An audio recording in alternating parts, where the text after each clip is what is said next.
जी, आज का ये कैंडल मार्च दरअसल कल कश्मीर के पुलवामा में जिस तरीके से हमारी सेना पर आतंकियों ने हमला किया है और 44 नौजवान हमारे वीर गति को प्राप्त हुए हैं, उनके साथ इजहार एकजहती के लिए, उन्हें श्रद्धांजलि देने के लिए, उन्हें नमन करने के लिए निकाला गया है। और ये मांग करने के लिए हमने मार्च निकाला है देवबंद के तमाम जनता की जानिब से, यहाँ के तमाम समाज सेवियों की जानिब से, हिंदू मुस्लिमों की जानिब से, जिसमें हमारे साथ यहाँ सैयद हारिस साहब मौजूद हैं, फैसल भाई मौजूद है और बहुत सारे लोग हैं। हम सब ये मिलकर ये स्ट्रांगली डिमांड करते हैं सरकार से, गृह मंत्री से, प्राइम मिनिस्टर नरेंद्र मोदी से और कश्मीर के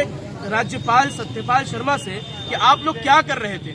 आप लोग उस वक्त समय क्या कर रहे थे जब देश के एक इतनी बड़ी तादाद में हमारी कई बटालियन कश्मीर में पुलवामा में गुजर रही थी और जब पहले से इनपुट दे दिया गया था तो उस समय भी आप लोगों की इतनी बड़ी चूक क्या है। इसके लिए नैतिक आधार पर आप इस्तीफा दें और इसकी जिम्मेदारी सुनिश्चित करें और साथ ही साथ हमारी सेना की सुरक्षा के साथ जिन लोगों ने खिलवाड़ किया है और जिन लोगों ने उन पर हमला किया है उनको मुंहतोड़ जवाब दें। देश की जनता आपके साथ है, हम सेना के साथ खड़े हुए हैं, हम सेना के परिवारों के साथ खड़े हुए हैं। हम ये चाहते हैं कि इस देश में जो सरहद पर हमें रात में नींद देते हैं, नींद का मौका देते हैं, हम आराम से रात में सोते हैं, उन लोगों के साथ आइंदा कोई ऐसा खिलवाड़ न हो। इसके लिए देश के प्रधानमंत्री को, देश के गृह मंत्री को और तमाम राजनीतिक पार्टियों को मिलकर इसका एक हल निकालना चाहिए। आज का एक कैंडल मार्च इसीलिए है।